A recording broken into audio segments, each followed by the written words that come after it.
Welcome to the Sharpe Way show. I'm so happy that you have joined me this evening. Yes, it is 7 p.m. on the East Coast, so guess what you have to do? Look at my mug. That's how it works, 7 p.m. every single day, Monday through Friday here in the Sharpe Way. Thank you so much for showing up. As always, please like, comment, share. If you don't tell people that we're doing this, they're not going to know. And we get pushed out on the media so much. We get that blackout. We get that blockade. We have to grow our own media. That means you have to do it. So please get out there, like, comment, share. And if you've got some cash to spare, I would like to take it. Head on over to patreon.com/sharpeway. If you can do $100, $10 is fine, $25. Anything you can do is always great. And if you can't, I get it.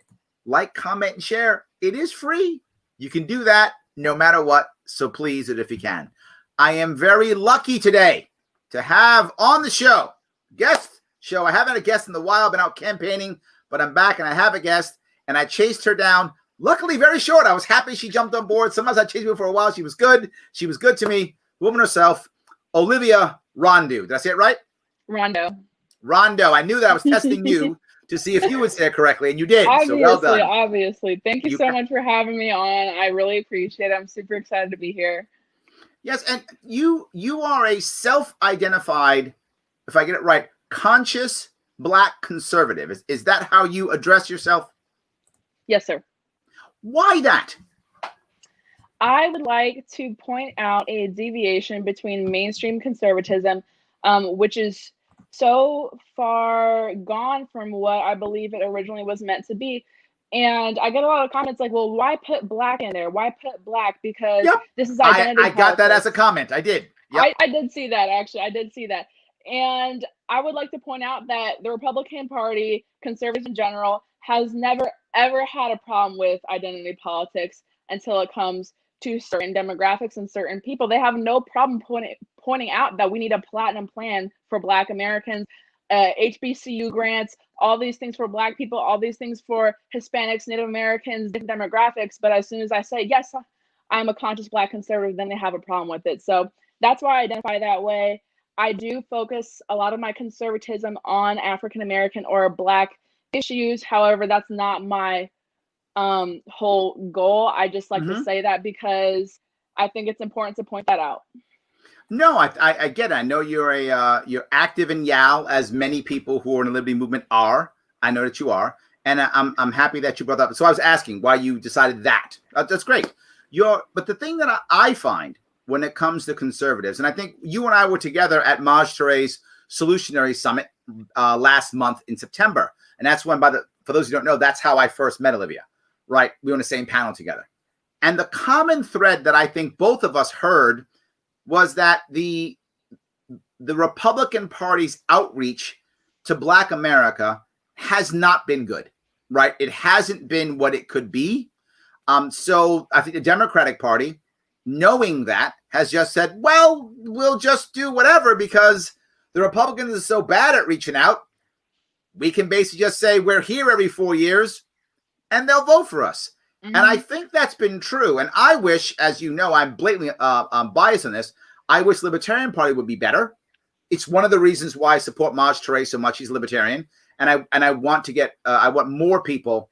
I want us to be better at reaching out to the Black population in general. I failed miserably. And I come from the Bronx, and I couldn't make it happen. I think I've been out of the hood too much. I think I've been out of the hood so long that I didn't connect anymore. Right? I tried. I literally I was in Black churches, and people would walk out once they found that I wasn't a Democrat.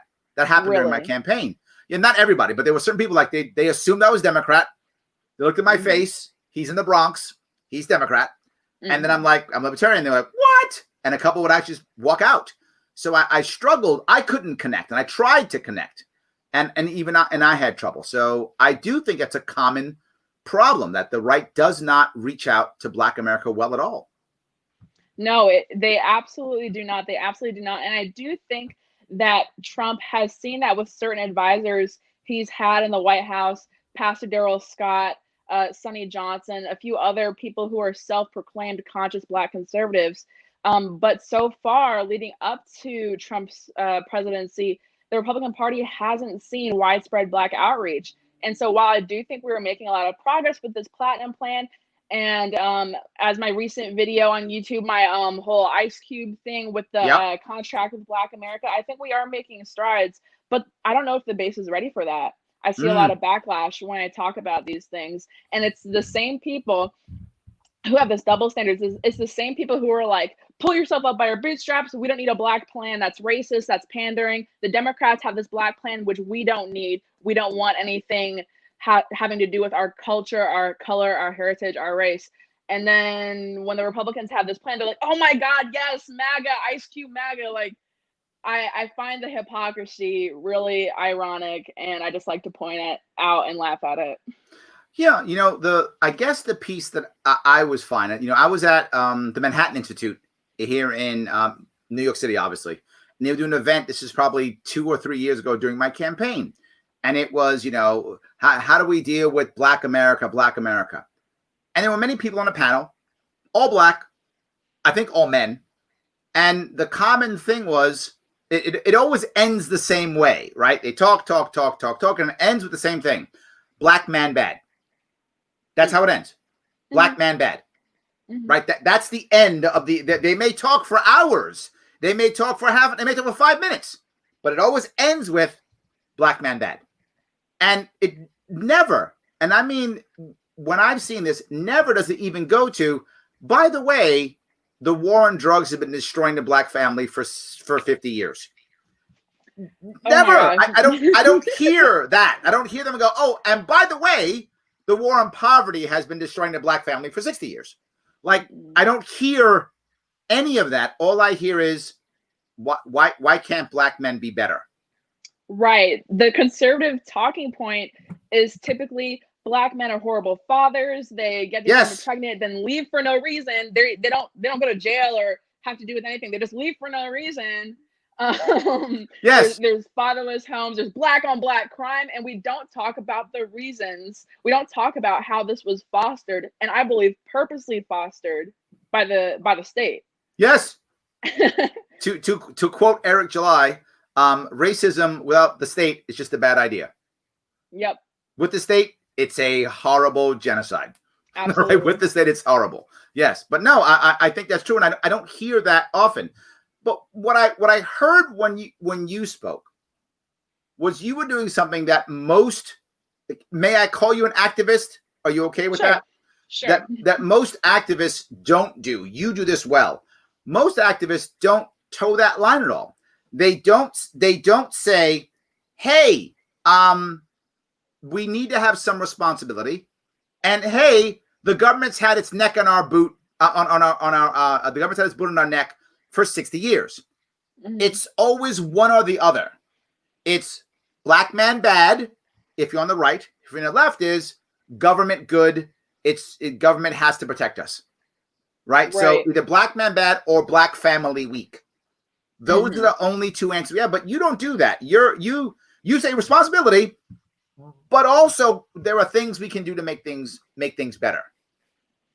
Correct. And the reason I go so hard on criticizing the conservatives and the Republicans, and people criticize me, they're like, why are you on the right and you criticize the right so much for this? Is because I actually care, and I do believe that the Republican Party and just the right in general is the better caveat to accomplish my goal of reaching out to the Black voter demographic and ultimately repairing the Black family. But these people on the right a lot of them are really stuck in their way because they have this idea of Black people just because they've never lived around them or they've never been close with them, that the stereotype is true that Black men are bad. They just leave their children, they shoot each other for no reason, and they go to jail for no reason.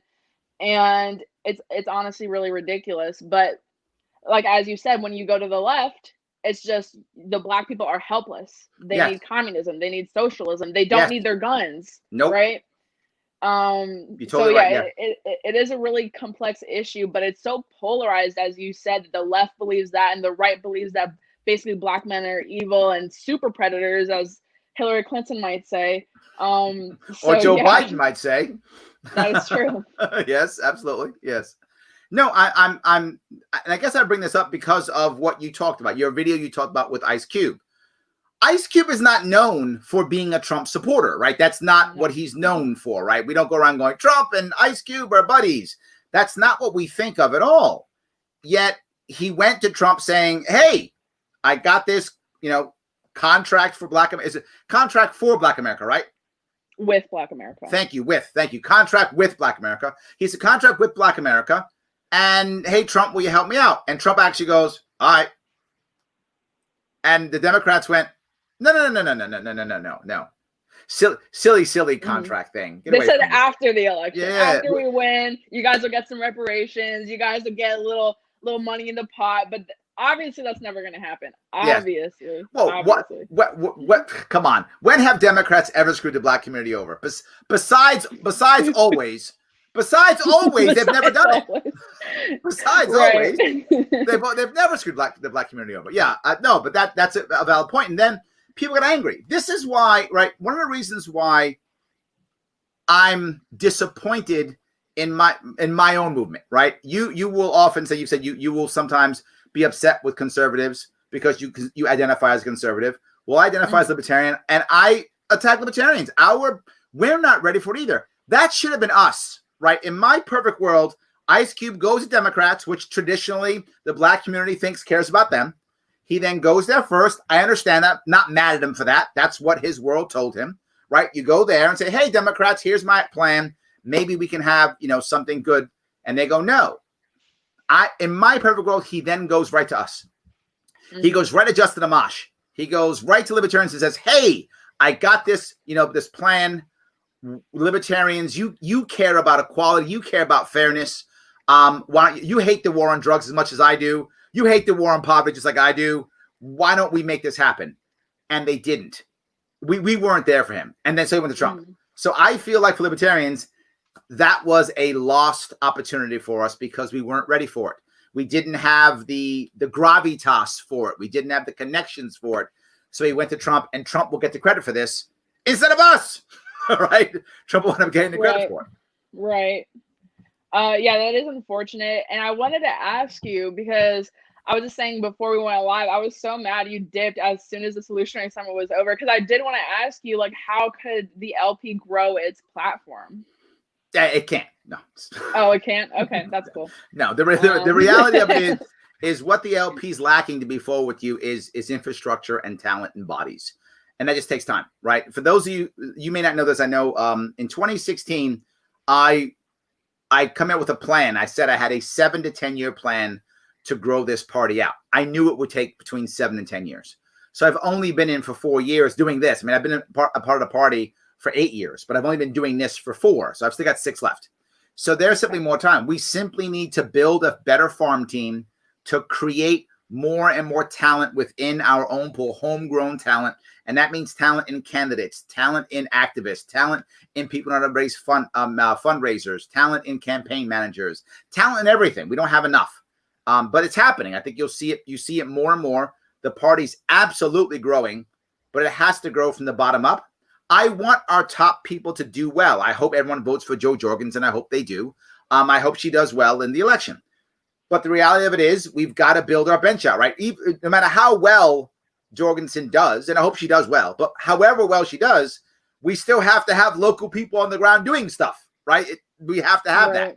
And we have to have people that, when this kind of thing happens, they know who to call. They go, you know what? We got to call Tim O'Connor in New York for this one, right? They got to know that, and they got to call him and say, hey, this thing's happening. Let's make stuff happen. And that's what we're lacking. It's a time issue. That really is. We are doing it. It's getting better. We are rocking and rolling. It just isn't now. I wish it was faster, but it's happening slowly, right? I think more people like you in 5 years from now are going to be like, why was I ever Republican? You're going to be like, let me correct you. Oh my God. I'm not a Republican. You're not a Republican.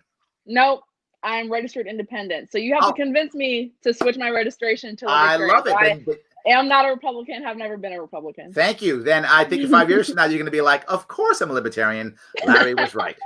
That's what I want you to do. I hope that within 5 years, you're going to be like, of course I was a Libertarian. Larry was right. Right? I'm on board coming over. But I'm not mad at people for not being Libertarian. We have to do a better job of convincing people. That's what we have to do. And I hope we will do a better job of that. And I think we are doing a better job of that. But this year is just this year. That's this year. We have some stars though. We got Ricky Harrington Jr. in Arkansas, black man running for Congress. I mean, not Congress, I did Senate. see that. I did see that. We got some stuff going on, and he's conservative. I mean, he's literally a prison pastor. Oh, really? He's a prison chaplain, right? I mean, he was a missionary in China. Good for So him. we absolutely have a lot of people of all different, backgrounds and all different viewpoints in our party, and it is growing. So we are doing well. But I want to bring up, if I can, something a little bit about you. You're a wrestler. Yes, sir. So that's traditionally thought of as a male-dominated sport. Clearly, you didn't care about that, right? Obviously. I did not. What draws you into that specific sport, or what drew you in? I've always been into martial arts. At the age of 5 years old, I believe I started Taekwondo.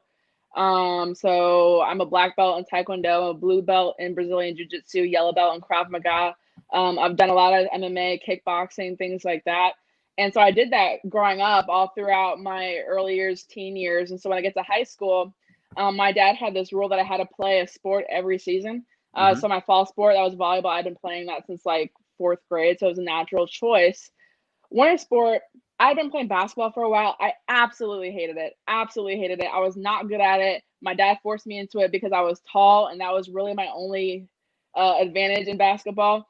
And the only other sport outside of track and field, which I was no way in hell going to do, was wrestling. So I was like, I'll just do wrestling and really stick it to my dad and be like, yeah, I'm not going to do basketball, but yeah, I'll do a sport. Like it almost started off as like a joke. Like they were like, there's no way she's actually going to wrestle.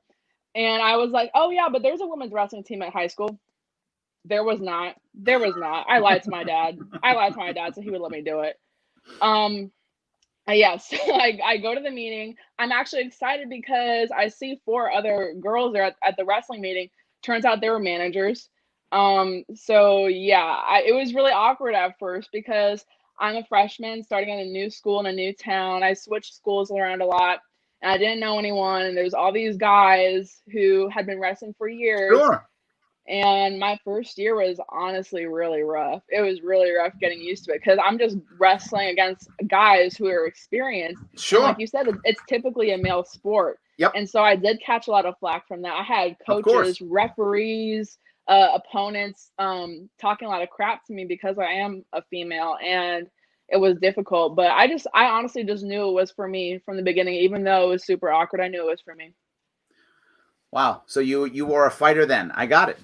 I want to bring up that same spirit that I see, and you brought this up in I think it was Twitter.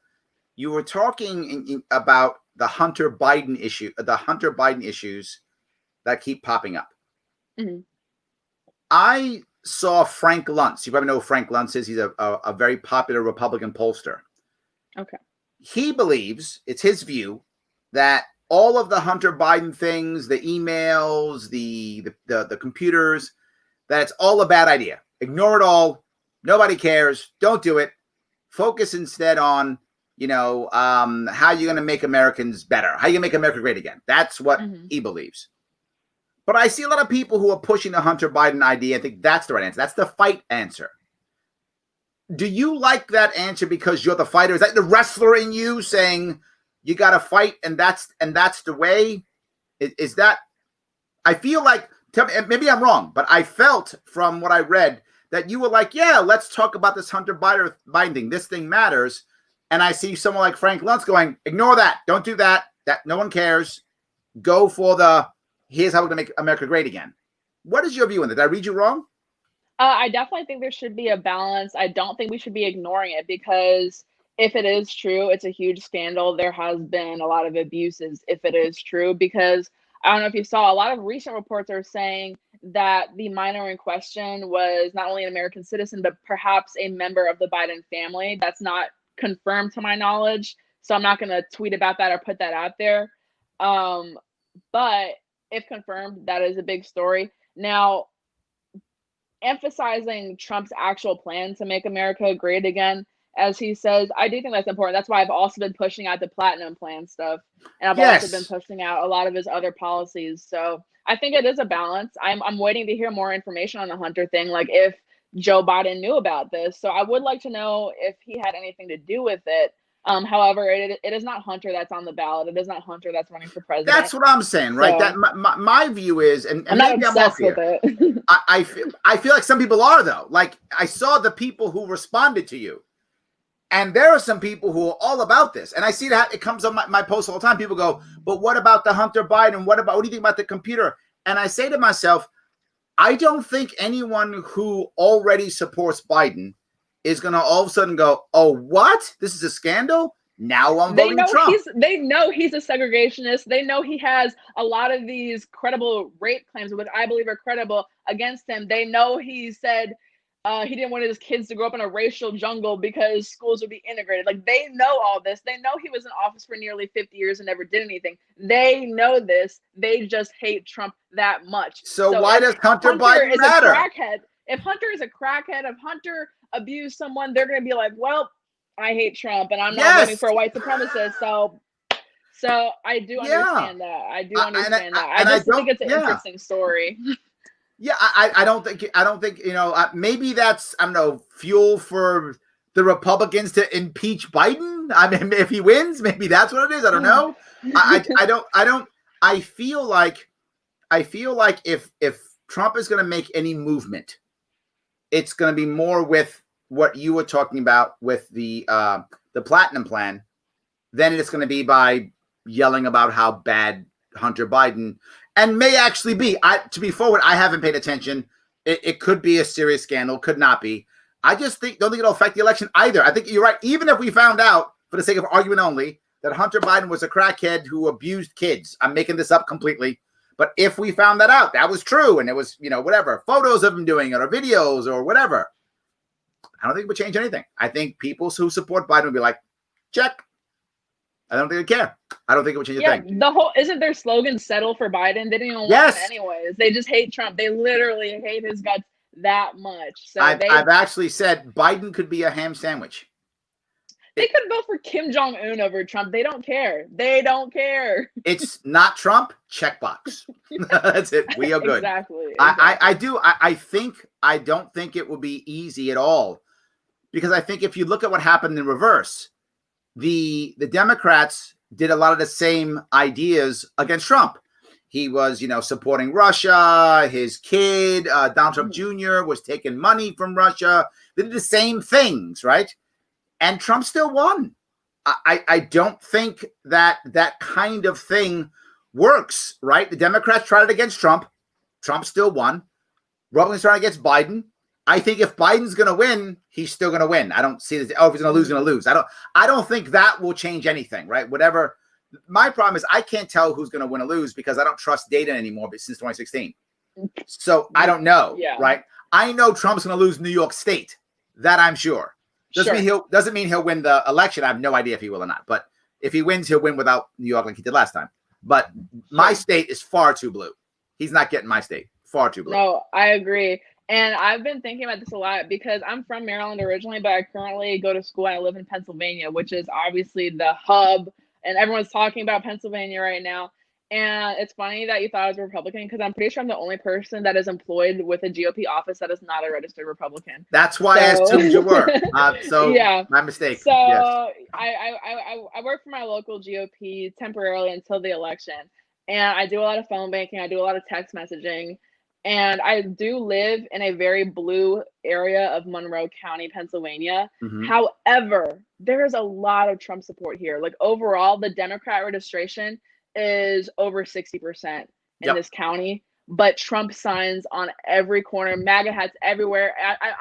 I'm honestly feeling like it's a lot of independents and a lot of Democrats here in this county specifically moving over to the Trump side, because when I do phone banking and the app I use to do my text messaging, I can see the party registration and I have a lot of positive responses from people with a D or an I next to their name. So it's really interesting to see. And I haven't really talked about that yet because I've just been kind of like quietly noticing that as I'm doing my work at the GOP office, I'm like, there's a lot of people who are not registered Republicans voting for Trump this election in a swing state, which is crazy. And that's the issue, right? New York State doesn't matter. Sadly, I don't get to, I could write in Mickey Mouse. It doesn't really matter, right? It's irrelevant for my state. But Pennsylvania's a swing state. I mean, that's really going to matter completely. It really is going to matter. Absolutely. And I don't think this is going to be a walk in the park for anybody. I think it's a tight race. I think that's why Democrats are worried. That's why Republicans are worried. I think it's going to be a tight race. I don't see a blowout. I could be wrong. I was wrong last time, right? But I don't see a blowout. I think whoever wins is going to be another thin margin. A couple. Now, electoral votes, it may be bigger, but I don't even think that. I think electoral will be thin, and I think popular vote. I think it'll be just a couple million. That's it. That's my view. Agree. It's going to be a very tight race. So, but I want to bring up your video. You did a video talking about Ice Cube, and I want to cover some of the issues that you brought up there. I think it's interesting the way you brought this up. And let me get rid of this. Oh, okay, there we go. You ready? This is, for those of you who don't know, she has her own YouTube page. It's in the description. If you want to check it, please click it. She has her own YouTube page. Did you name your YouTube page, or it's just named after you? It's just my name.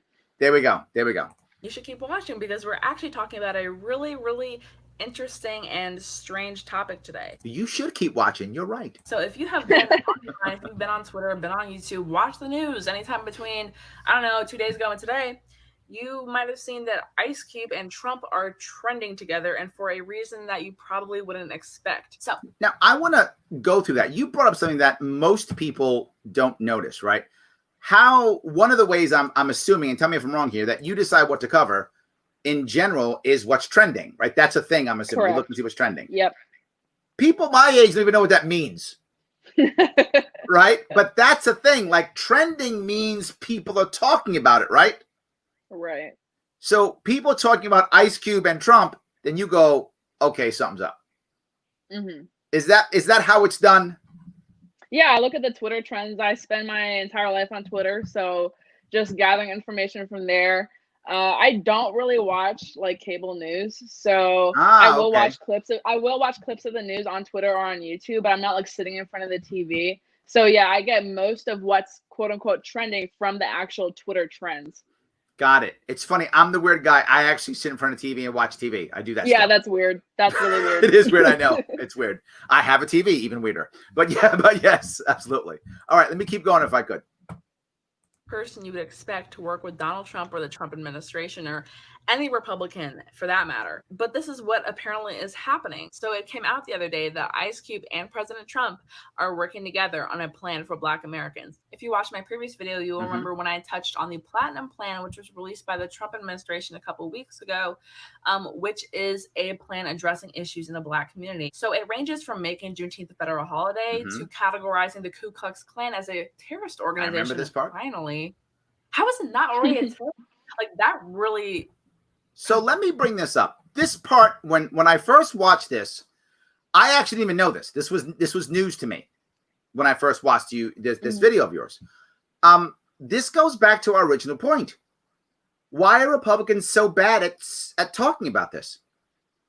This is actually something that the Black community will go, oh! Because the base is not ready for it. The base is not ready for it because you have so many Republicans of different colors. You have white Republicans who have maybe little to no knowledge of the Black community, and you have Black Republicans who are pandering to those white Republicans who are saying in the past, we don't need a Black plan, we don't need any form of reparations, we don't need any HBCU funding, we don't need anything specific for us because we can lift ourselves up by our bootstraps and racism doesn't exist anymore.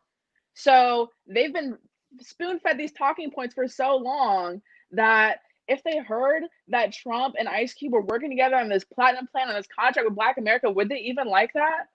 Would they even like that? Me as a Black, conscious, conservative, independent, I'm all for it. I like that idea. I like having a specific plan for Black Americans, but is the base ready for that? I don't know. And it's almost like a self-fulfilling prophecy, right? It's almost like, well, I don't want to hear it, so I'm not going to hear it. So it doesn't exist. But my gut tells me if this were to be embraced, doesn't this make, right, if this actually comes out to be a big part of what Trump is talking about, and to be forward, he didn't bring it up in a debate at all. Nope. I criticized her for that too. I was like, you have to talk about it, because how are the Black people who don't follow your Twitter, who are now watching Trump because they hate him, how are they going to know? How are they going to know? Yes, I know a lot of Black people, clearly. Many of them Obviously. do not like Trump at all. Like, not at all. Yeah. And the worst part is in New York, when it depends on where you talk, right? If you talk in the business world in New York City, as they begin having conversations, they'll actually test the waters on whether they can say anything. So literally, you'll be on a conference call with somebody for the first time, or starting a new networking call, something like that, and you'll say, "Yeah, so did you hear what Trump was talking about with Israel?"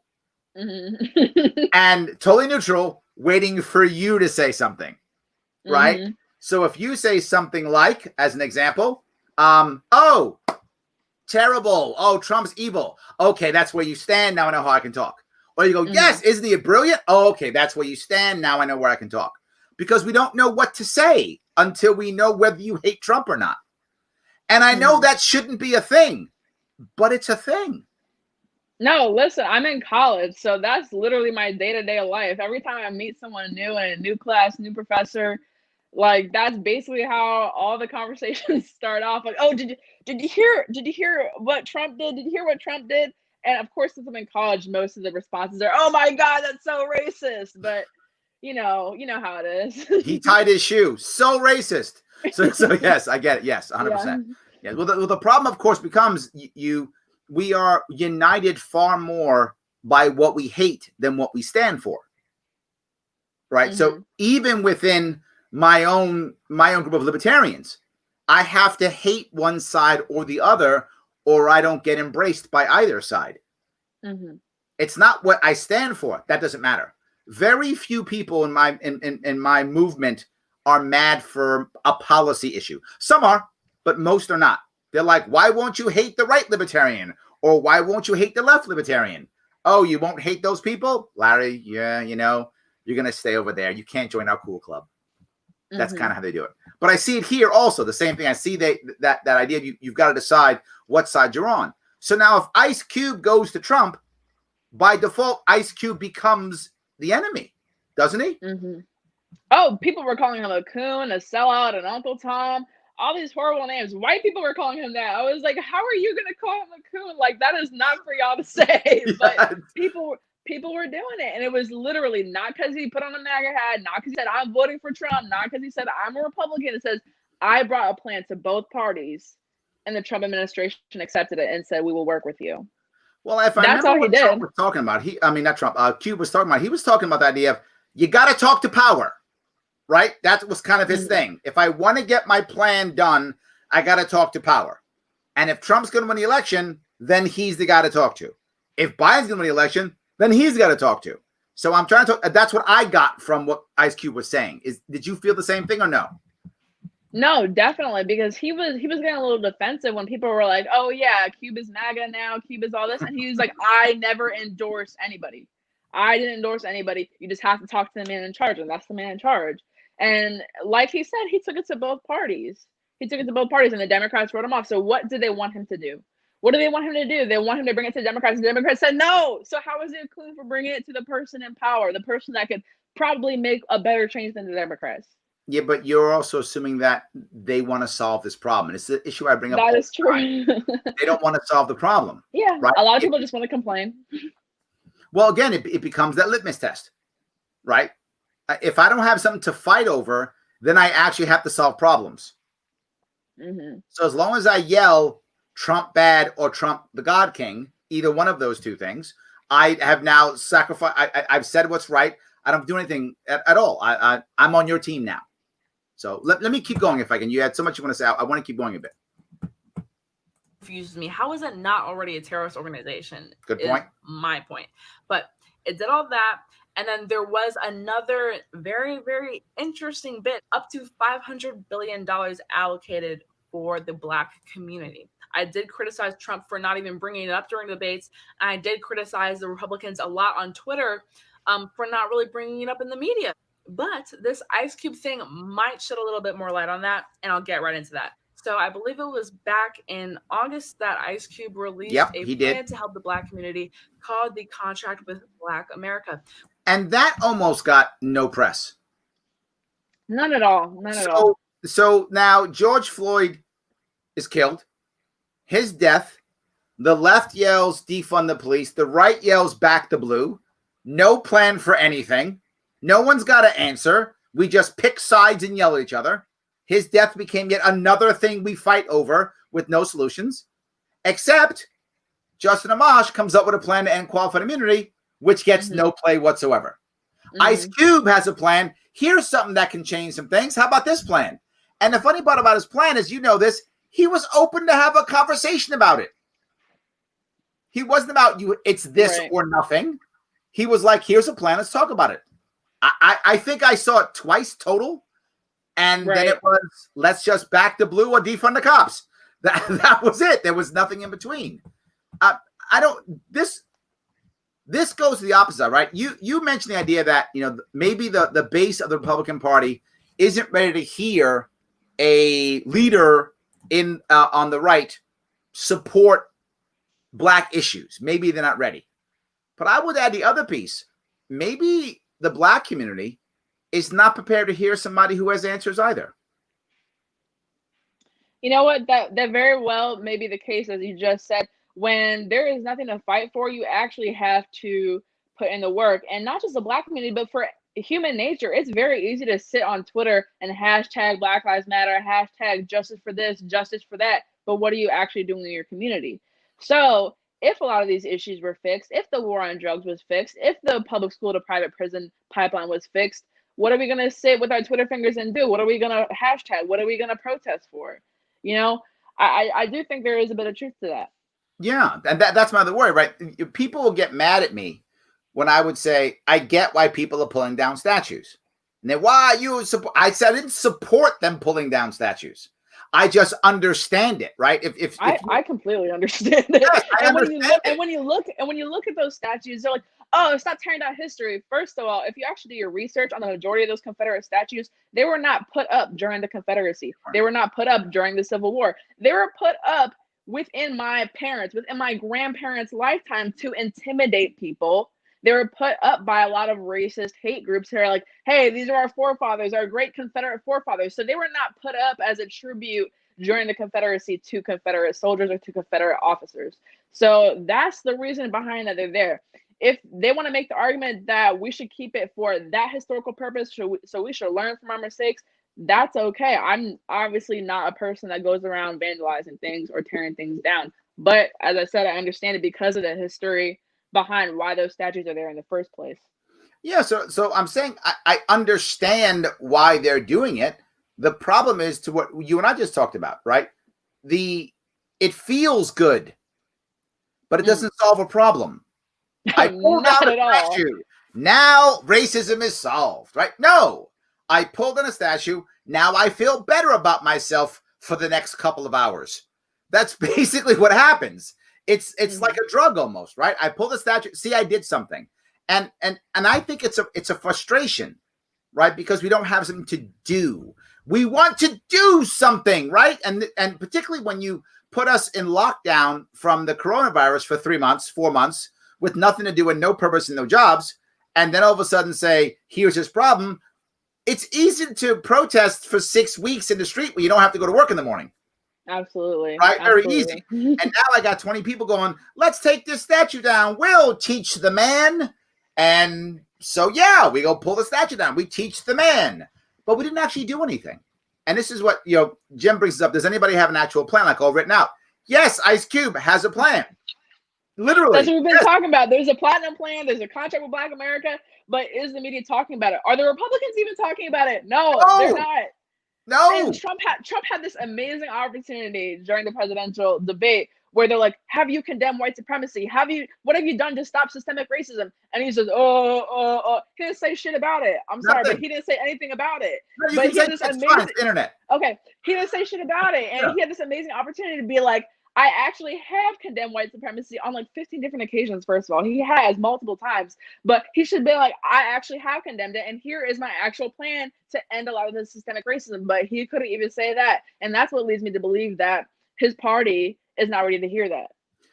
Well, see, this is where I think the Democrats have I think they're right on this, right? The Democrats are like, he doesn't want to openly say it like this and this because he doesn't want to alienate his base.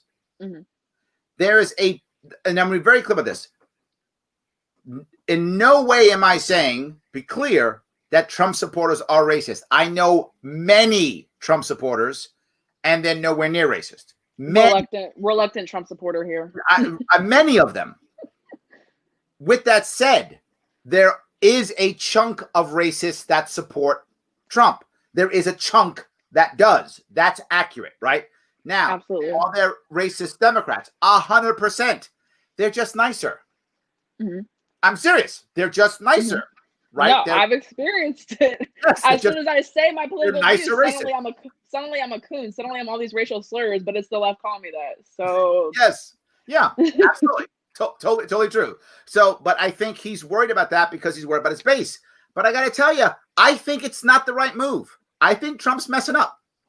And I say this because, I look at Bill Clinton. Bill Clinton back in the 90s basically said, you know what? Democrats are going to vote for me no matter what I do. I'm going to move to the middle and to the right. And he went to the middle and the right and he passed the crime bill and the blah, blah, blah bill, stuff that was completely anti-black. He went out of his way to pass anti-black stuff. Mm-hmm. But he thought, well, they're going to vote for me anyway, so who cares? The small percentage of Trump supporters who would fall into the racist category, are they going to vote for Biden and Kamala Harris? No. They're going to vote for him anyway. So I'm just saying, if he's worried about that small part of his party, I mean, maybe he is. I'm not in his cabinet or in his world. If he is, they're going to vote for him anyway. Right. That could obviously, oh, that's it. Trump said something bad about racists, so now I'm going to vote for Biden and Harris. Of course not. Of course not. Right? No way. Of course not. They're not going to unless you're Richard Spencer, who actually just endorsed Biden and Harris, which is so weird. Did he really? Yeah, he did. Maybe I'm wrong then. Okay. I just had to say that because I was like, that does sound correct. Okay. I don't know a lot of racists who are voting for a half Indian, half Jamaican vice president, but Richard Spencer did endorse that ticket. So I thought that was very interesting. Was that real or was that some type of joke or ploy? Do you know? No, he's been a Democrat for a couple of years, and he actually has been talking about this. It's funny. He followed me on Twitter a couple of years ago, and I was just like, why? And I've DM'd him before it. We had an interesting conversation, but yeah, he is not a Trump supporter at all. Wow. There we go. See, Lee thinks the base would love to hear it. I agree with you, Lee. I think if anybody, to be fair with you, this is the issue that I've talked about forever. Human beings aren't naturally racist. We are naturally tribal. That's for sure. We create tribes among many things. But we create tribes around things like, baseball teams and what city we grew up in, right? We will create tribes. We are naturally tribal. But it takes government and environment to make us racist. That's how systems become racist, by governments creating these things. Mm-hmm. I think that the average American, does not want to be racist at all. They want to be open and loving, or they don't care at all. They're like, I'm running my life. I don't care about Mexicans or black people or insert thing here. And the average American probably doesn't care actually at all. Just wants to do their life and their job and move on. Yep. I think if either party had an actual plan that was going to try to heal this nation's racial, ethnic issues, I think either base would happily embrace it if it was a real plan, not a pandering plan. Mm-hmm. Like, we're just going to give black people checks. That's not a plan. That's pandering. But if there was an actual plan that was out there, I think either party would be happy to hear that. I just feel like maybe I'm fooling myself, but the people I know, I think as a general rule, most Americans, white, black, Native American, Hispanic, don't want to be racist. They want to or don't care, right? Either one. just don't care or don't want to be racist. If I think a lot of people don't care. I certainly think the majority of people actually don't care. But here's the disconnect though, because I feel like a lot of Republicans are like, I don't care whether you're black, white, purple, yellow. But as soon as they hear plan for black people, a debt being repaid to black people, something to help black people, they take it as an attack on white people when that's really not the case. And that's a lot of criticism I get is, why do you call yourself, we already talked about this, but why do you call yourself black? Why do you call yourself a conscious black conservative? Is that against white people, or is that, or why are you pro-black? Is that anti-white? And that's absolutely not the case. But that's how a lot of people take it when they supposedly don't care. But they are a little bit tribal in the aspect of they are protective of themselves. Absolutely. I think people are naturally tribal. I agree. But there's another thing, right? The sad part about America, most countries, I shouldn't just say America, it's not just America, but heavily because of us and our past of slavery and our past of making lines, direct lines, and the one drop rule that we've had in America forever, is when you say give something to black, the assumption is white person's fault. That's the assumption that is said, whether it's meant or not. So you have to be very clear on what you're saying whenever you bring up any form of that. You've got to be able to say, I'm not blaming you, man. I'm not blaming you. You've got to in some way say that. Otherwise, people don't hear it, right? And look, to be forward, we aren't good at that either. And I see it myself. I'm half black. I'm biracial. My father was black. My mother was actually a German immigrant. Oh, we're twins. There we go. So yes. So your mother was a German immigrant? No, she's British, but she's hella white. So there we go. Yeah, absolutely.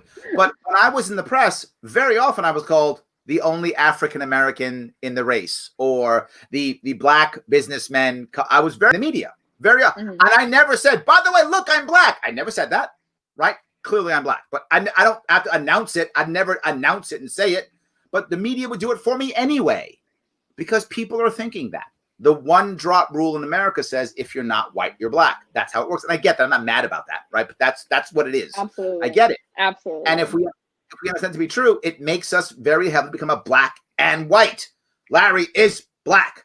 That's how it works. So if something happens that I bring up race at all, the assumption is I'm blaming my white neighbor. And by the way, if you're watching My White Neighbor, I'm not blaming you. But I can still say what happened in history without blaming the people today.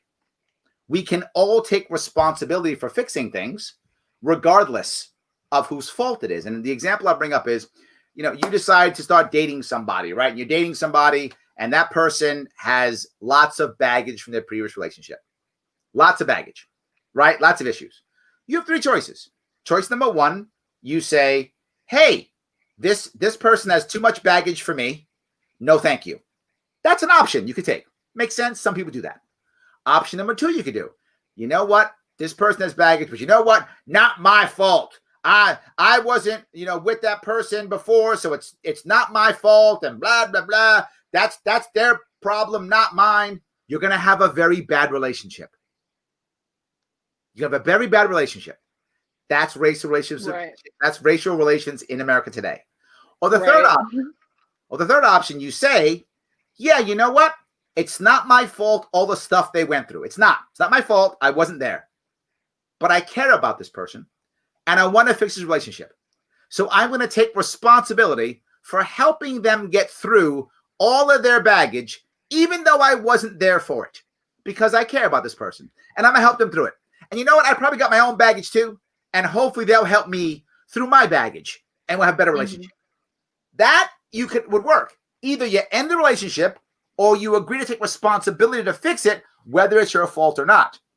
That's what I'm trying to get America to do. That's a great analogy, and I'm definitely going to steal that because I've never heard it spoken that way before. So yeah, definitely. And anyone who's been in a relationship with someone who has baggage knows what that's like. Yeah. Right? It is relatable. Right? It's relatable.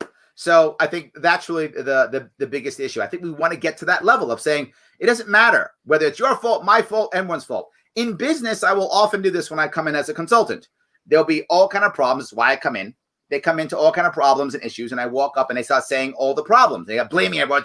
It's because she said this, he said that, they said this. That's all I get. So what I have done in the past is say, you know what? It's all my fault. Everything is my fault. I am to blame for every single bad thing in this company. Okay, now can we move forward now? Mm. And then they go, oh, so you don't care who to blame. I'm not trying to blame anybody. I want to fix things. Right. I don't blame anybody.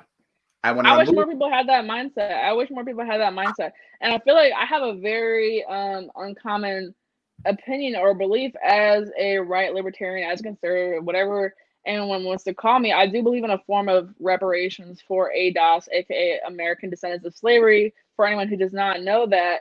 And when I post about that or when I talk about that, a lot of the response I get from white Republicans is, so you want me to take my check and hand it to black people? You want me to pay out of pocket? You want me to pay black people? I wasn't there. You weren't there. I don't want to pay you. I'm like, hold on. I never said it was your fault. I never said you have to write me a check for anything. And then when I talk deeper about that, about how I justify this plan with me cutting social welfare as a libertarian, then they're like, huh, interesting. Yeah, black people don't deserve social welfare, but how about we take that part of the plan and don't do any of the reparations? I'm like, hold on.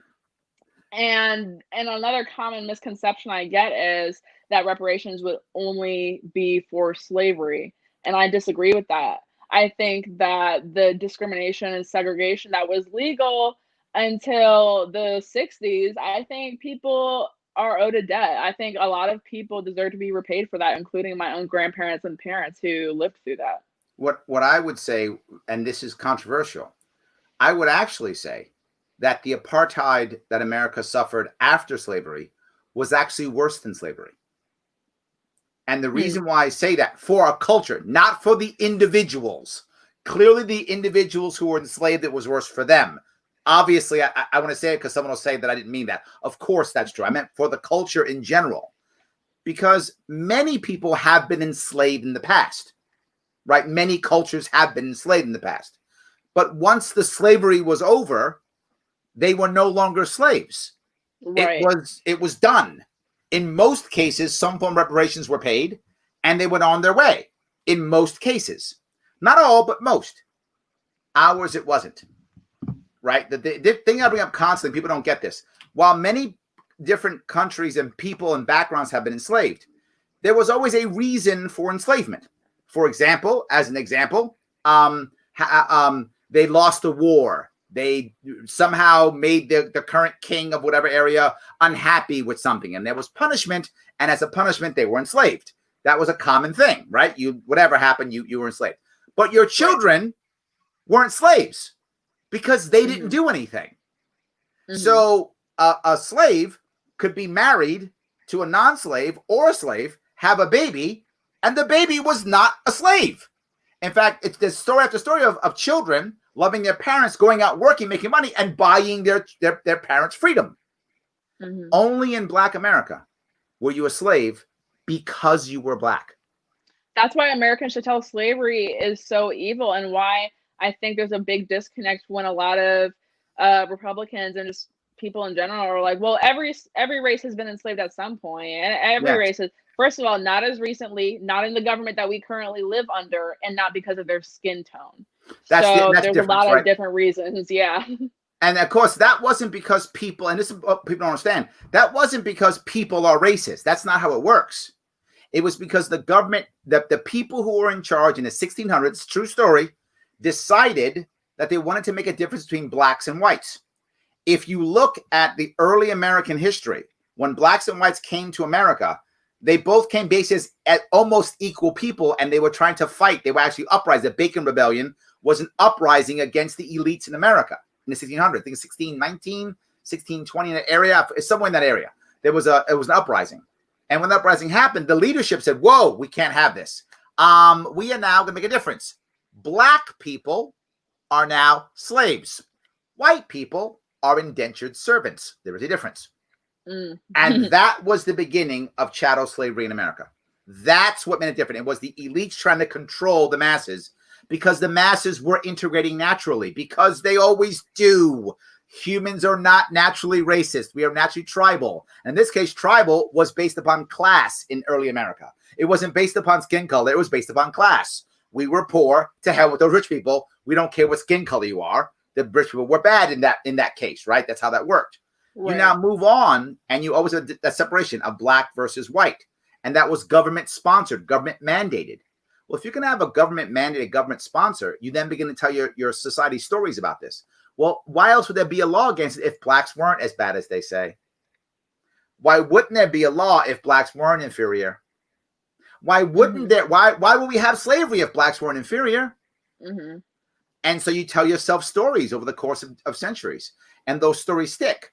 So now, when Civil War is over, well, now what do you have? You have a group of people who've been told black people are inferior for 200 years. It wasn't like the North loved black people. They just liked them segregated. They still want them slaves. They still thought they were second-class citizens. They just said, well, not slaves, but second class is fine. Yeah. They can shine shoes and stuff. That's fine, right? They were like that. So the North was also the same way. But in every other time of slavery, why are the Sumerian slaves? Not because they're inferior, because they lost the war with the Roman Empire. That's why, not because they are inherently inferior, because they lost the war with the Roman Empire. Well, why are these Sumerians not slaves? Because they're descendants. They didn't lose the war. Oh, okay. And that was a different story being told. So I think that's a huge difference on how people see racism in America versus other places. But the apartheid piece that is the worst part is, while I was talking about this earlier in the podcast I was on, while Irish and Italians and Jews all had to go through big, massive hardships to make it in America. Absolutely they did. The one thing they did not have was 150 years of government-sponsored violence. That's the difference. People ask, well, what's the difference? That's the difference, right? Don't get me wrong. If you have Jewish descendants or Irish descendants or Italian descendants, I'm sure there were many horrible things they had to get over. And kudos to each of those immigrant groups of people who came in and made something of themselves. Well done. I'm not taking anything away from them. What I'm saying is, well, why aren't black people doing that? 150 years of state-sponsored violence. Exactly. That would be the reason. And that's another comment I get all the time when I talk about reparations. Well, I'm Irish. Should I get reparations? I'm Italian. Should I get reparations? I'm like, this is not the same at all. Or even my favorite comment is, well, I'm Asian. Should Japanese people get reparations? They did. They did. They literally did. Yes. They literally did. Yes. So that is my issue, right? But someone asked, how is reparations, not racism, right? And I get that concept. I do. And as libertarians, it does feel awkward to even bring up the concept of reparations. It does feel awkward. It's not like this is an easy thing for me to even talk about. But if I don't talk about it, who will? Who will? Don't think of it as a handout. Don't think of it as welfare. Don't think of it as white people writing a check to black people. Think of it as a debt being repaid. Because when you look at the discrepancy between the white family net worth and the black family net worth, the generational wealth differences are astounding. And when you look at the reasons why, it's not because, oh, black people have fatherless homes, black on black crime, because that is relatively recent to black American history in this country. True. We should look at the true root of the reasons why there is this discrepancy. So I view it as a debt to be repaid, not by the collective white race to the collective black race, but by the state, which is who sponsored this violence, this segregation, and this discrimination against American descendants. If you look at the black family, and any way you want to measure the black family, income, out of wedlock births, education level, however you want to measure the black family, going straight up until about 1970s. Straight up, even through segregation, still going up. Killer Mike said it. He said the advantage of segregation, while it was bad, I'm not saying segregation was good. All I'm saying is he said, at least there had to be black businesses because you couldn't go to white ones. Right. Black. So there had to be a black shoemaker. Right. There had to be a black lawyer. There had to be a black diner because you couldn't go to white ones. So you actually had an ecosystem within a black community that functions. Malcolm X was all about that. That's what he was about, right? Blacks helping blacks. That existed, right? And what happened in the 70s? Two things. First, war on poverty. Second, war on drugs. State-sponsored violence that took the black male out of the family, that put him in prison. It was basically a war on black and brown entrepreneurship, which has finally now come to roost in the entire country. Right? The opioid crisis is the war on drugs gone bad for the entire country. It was bad, right? Now it's a crisis. What about in the 80s and 90s when it was devastating the black community? Then it was Bill Clinton and three strikes, you're out. Three strikes and you're out. Just say no with Reagan. Reagan was just saying no, and Clinton was 3 strikes, you're out. And then, and of course, the other response I always get is, well, why are there why are black people having so many, interactions with cops? Because Bill Clinton put 150,000 cops in the black communities in the 90s. And then when you look at the differences between which demographic uses crack and which demographic uses cocaine, it's very, very clear why there is a discrepancy between sentencing times, between convictions, because it was a lot of upper class white folk that use cocaine and a lot of lower class black folk that use what we commonly know as crack. Yep. And so why were there 2 different sentencing averages? Why were there 2 different conviction averages for those 2 different drugs? Would we accept that now for meth? We won't, because meth is a white drug. Mm-hmm. Correct. Right? We don't, and meth is basically crack, right? If you look at where they came from, right? Same concept, meaning it's a cheaper way of getting high. Right? It's a cheaper way of getting high. Absolutely. But my point in reparations is always the same thing. I don't want to give a check. And a lot of people do not like that, or they get mad at me when I say it. I don't. And the reason why I don't want to give a straight check is the lottery. The lottery has proven that people win the lottery. Over half of them are worse off 5 years from when they got the lottery. About a third go bankrupt.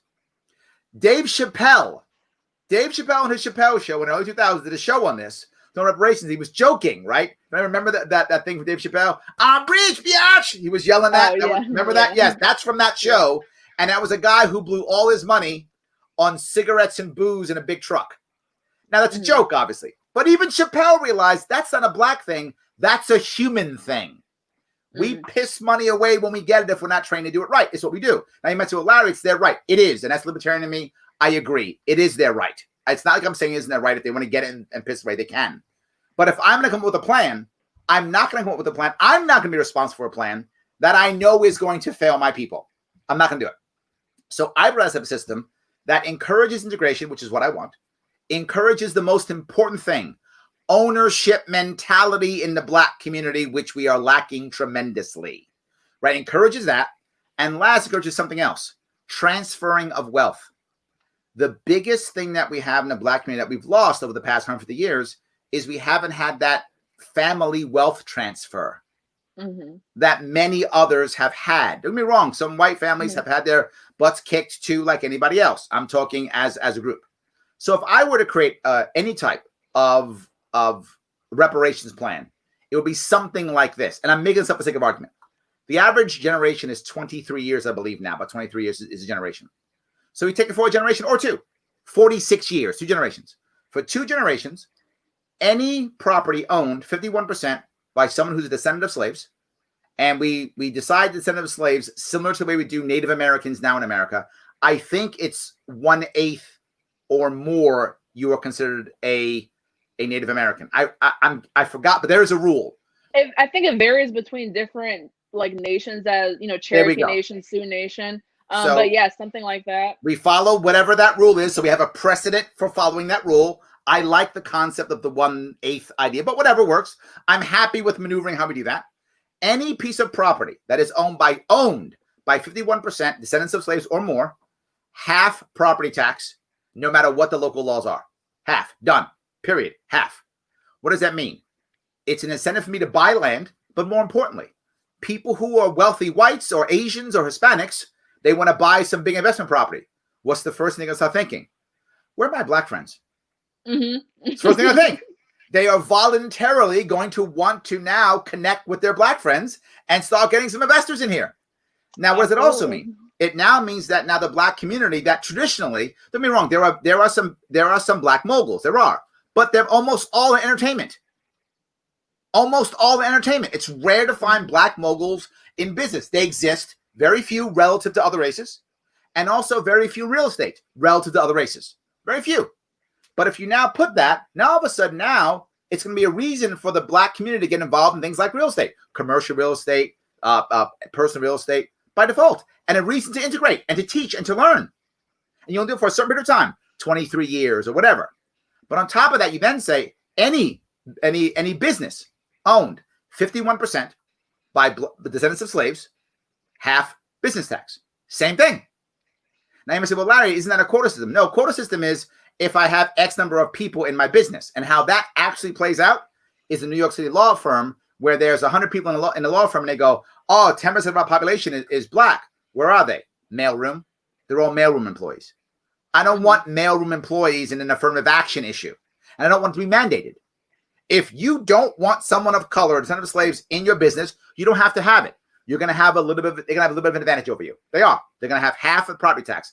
Doesn't mean that they're going to beat you automatically, but they're going to have an advantage for 23 years. They're going to have an advantage for 23 years. They are in business and or real estate. Next part. If anyone who's a descendant of slaves wants to transfer wealth to anyone within their family, it is done free of charge, regardless of if there is a government fee or not, and no taxes. You can transfer wealth any way you like. So grandma's too old to take advantage of this, give the business to her. Give the land to her. It's free. She can keep it. Done. That's something like that to me seems like the right way because several things happen. One, it encourages integration without forcing it. It encourages ownership mindset in the black community, which we are struggling to do. It encourages entrepreneurship. It encourages buying things for the future. It encourages investment. It encourages all the things that I want to happen in the black community. It encourages all of that, but doesn't force any of it. If you just want to go work your job and go home and do your thing, good on you. No worries, do that. If you want to make those leaps, you can. And the next thing is it encourages wealth transfer. And here's the best part. When all those taxes are half for 23 years or 46 years, what's everybody else going to want? They're going to want those taxes to stay that low. Right. So after 23 years, when the Libertarian Party rides. Bingo! You got it. Oh my God. You're playing the long con. You were scheming. I love it. And then 23 years later, when all the taxes are cut in half, what's white America going to say? Thank you, Black America. You guys are great. You cut my taxes in half. Man, I love black people. They're amazing. That's what I want. That is my reparations plan. Something like that. That's a good plan. We do that, and now we're rocking and rolling. That's what I want. I like that plan. I want to ask you, though. So you said you don't want the state to just write a check. I agree to a certain extent. I do believe in direct payment, but with a caveat. I think that checks can be made out for this is to buy land. This is to buy property. This is to open your business. What do you think about that? It's not necessarily a bad idea, but the problem is you tell someone who has a renter's mindset. That makes any sense. Go buy land. They'll buy land because you tell them to buy land, and they'll lose it. They'll get conned out of it in 5 seconds, right? If you just start giving, and for the payment plan, my example is payday loans, right? When you start having that kind of he or she's getting a check every month, you have a bunch of grifters trying to grab that check. Payday loans is one. The second one is you see all the commercials for all the people who say, you're getting a settlement, you're getting a structured payments. We'll give you your cash now if you give us your payments. Right. That's an industry. That's a bunch of people taking people's money. I think if we do that, there'll be a bunch of grifters who will just take all that money. Look, come on, Olivia, you don't need all that money for the next 20 years. I'll give you $500,000 now. Just give me all your money, your reparations money. I think that will happen. You know what? I think I give our people a little bit more credit than you do, and maybe we just have different opinions on that. But I think people are smarter than that, and maybe that's naive of me to say. Maybe you're right. I'm not. I would be open to any discussion on any of this. Right? I'm not sold. I'm open to anything. My worry is I want to create a plan that I think will do the right thing by our people based upon the history of humans, right? This isn't black people who do this. This is everyone who is in a lower socioeconomic strata This is who preys on them. They are literally being preyed on by predatory lenders, by the we'll take your money, we'll take your structured settlement for a flat fee, by H&R Block that literally takes your 20% of your return if they give it to you early, right? I mean, this is just preying on people who are from a lower socioeconomic status, and it's not just Black. It's Black, Hispanic, white. It's anyone who they haven't gone through that type of training in their life. They don't see that in their world. That's my worry. My worry is if we just do that, the only people who will win will be the savvy, and the non-savvy will just fall to the wayside again. And I'd rather give everyone a chance at a leg up. And if I change the culture, I've fixed it for the future. If I just say, here's your money, I fixed it for today.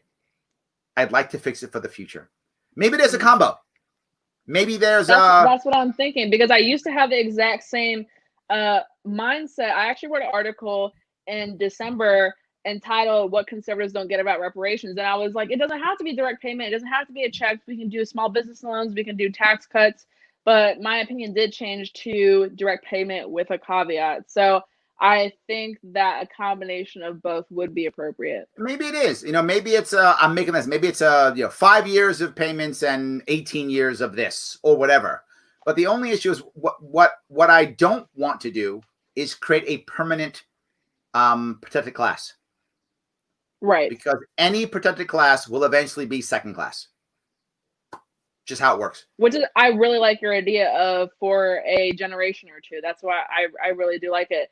And it's funny because I've thought about it. I haven't heard it framed that way with the whole protected class thing, but I 100% agree on that. And look at Native Americans. We protected them. Yeah, by shoving them into some shitty, dusty desert in Arizona. Yeah, we sure protected them. We protected them. Yeah. So that's my concern, right? I think that I think I want to change culture. I want a long-term solution. And that's my issue. Any solution that's a long-term solution, I'm in. And any solution that doesn't say, and it's critical. And people on the left, I'm not going to say, most people of color are bad at talking about reparations without blaming. Right? They're bad at it. It's always, they'll say, like a white person go, well, I wasn't there. And a black person go, whoa, you still benefited. And they'll be aggressive like that. And now the person who's white goes, in their mind, you just called me a racist. Right. We should direct our anger at the state. We should direct our anger at the state because as Eric July says, as you says, racism is just a bad idea until the state becomes involved. Absolutely. So I'm not looking at my white neighbor. I'm not looking at my white mom like, look, you are benefiting from racism. I'm gonna say the government did this. Yes. And that's why we should be having this conversation about reparations in that light. 100%.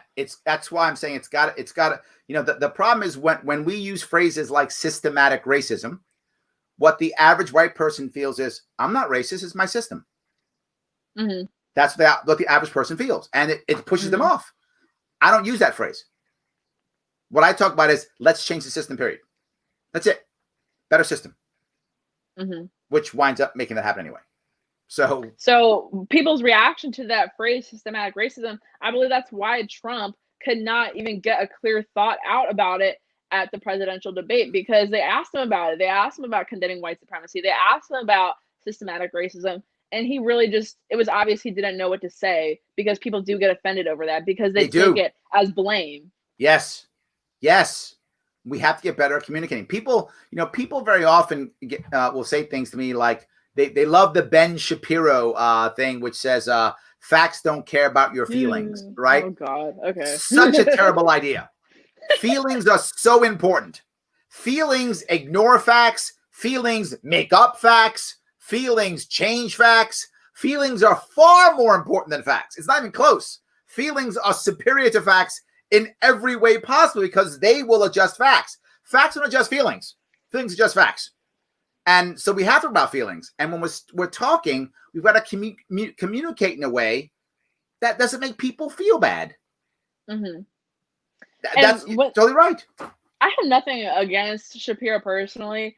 It's just when he says things like that and people people take that to heart, because Yes. they look at a statistic, they look at a fact that is, okay, X amount of Black families do not have a father living in the house. They take that and run with it, and they're pointing their finger at all these white people, like, you have fatherless homes, you have fatherless homes. But they don't realize how emotionally that would make someone feel. Yes. And they don't look at the root issue, which we already talked about, which was a lot of government sanctioned violence and state sponsored incarceration and things like that. Absolutely. So yeah, they take the facts over feelings thing, they take that and run with it. They take it and be offensive with it, which obviously I'm proponent of free speech and you can say whatever you want, but is that going to win our vote? No, that's not going to win. That's not going to win anyone's vote. And especially, it's a lot of people who aren't even in the Black community saying stuff like that, because I don't think this is rare. I have a dad. My dad has a dad. We are fine. I have a lot of Black men in my life that are in my family. So it's just weird for people to point their finger at me and say stuff like that, or like out of wedlock births, teen pregnancy. I'm like, I have never experienced this. I've never experienced this. This is not what makes me Black. This experience is not solely Black. It is not a defining characteristic of the Black community. And it is only recently that it has been such a large issue, because as you said, things were on the up and up until the 70s and 80s, when the war on poverty and the war on drugs began. Yes. If you read, I don't know if you happen to read this book, but Colin Powell wrote a book called My American Journey. I think in the 90s, he wrote that book. And I read it, and he talks about the idea of he would rather have seen Amos and Andy on TV than cops. And what he meant was, even though Amos and Andy, to many Black Americans, was racist, it was still picturing a Black family versus picturing a Black man fighting cops in the Cops TV show in the 90s, right? Mm-hmm. And he said that's what he wanted the image of Black America to be, a family. Even if it was poor, even if it was a racist look, it was still valuable. And what I would say is, imagine if you could, anyone watching, listening to the show, imagine if there was no war on drugs, no war on poverty. Didn't exist, right? Didn't exist. And and there was no crack epidemic, because there's no crackdown on marijuana. There's no crackdown on any of this stuff. It's just Black people being Black people, white people being white people. And what the image of America was then was the TV shows that were coming out. The Jeffersons, Good Times, Fresh Prince of Bel-Air, Family Matters, Cosby before he was a rapist, right? Cosby, right? But I grew up on that show. Listen, I was so heartbroken when that came out. It's terrible. I literally, and there was that little girl named Olivia on the show, and I literally saw myself in her. And then, like a couple years ago, suddenly it's not playing on TV anymore. You can't watch it anywhere, and Bill Cosby's in jail. Oh my God. But let's kind of we didn't know that in the 90s, right? So right. So imagine that's our world, and it's all America sees. It's Family Matters, The Cosby Show, Good Times, Jeffersons. That's all we see for 20, 30 years. There'd be an entirely different view of the Black family in this country. An entirely different view. We would look at the Black community as a Black community, as just people who happen to have a different skin color than us, who are just human beings. Is how we would look at it, very differently. And we would have made our tribes on something else, like part of the country that we grew up in, or whatever the case too. We'd have done that, and it wouldn't have been on skin color. It was the war on drugs, the war on poverty. It was government-sanctioned violence that made this what it is today. And I think we have to end that without question. And sadly, when I see people talk about race, war on poverty, war on drugs is almost never even mentioned. Right. Almost never. So anyway, I yapped away. We talked for so much. I apologize. It was a great conversation. I really appreciate all of them. And I want to, if you want more information on Olivia, please, if you could, let me get this over real fast here. Head on over to her Twitter account. She says she lives on Twitter. Well, there she is, there. Yes, that is her Twitter account. Please go there if you want to have more information on her. Obviously, like, comment, and share the show to the best of your ability. And look, if you want to sponsor the show, head on to patreon.com. Drop some money. If you got tons of money, if you're one of those wealthy people who give me $100 a month. If you're not, $10 a month. If you don't have any of that, no worries. Like, comment, and share is free. You can do that right now. Totally free. Anything you want to wrap up on? I would just like to thank you again for inviting me. This has been an awesome conversation. And I really feel like you opened my eyes to certain things when you talked about the protected class and when you talked about the whole lottery concept with direct payments. So I am going to think about that. There we go. See, we've made progress already. Yes, Absolutely. But I do want other people, though. You brought up a very valid point. We didn't get the chance to really talk about much. Go on to her YouTube page, if you would, and watch her video. It's only about 10 minutes long on Ice Cube's plan, along with Trump's plan, and how to make this stuff work, what they're talking about, and how there is a plan without question to make something happen. And if you don't like that plan, no worries. It's a plan to talk about, right? It's a plan to talk about.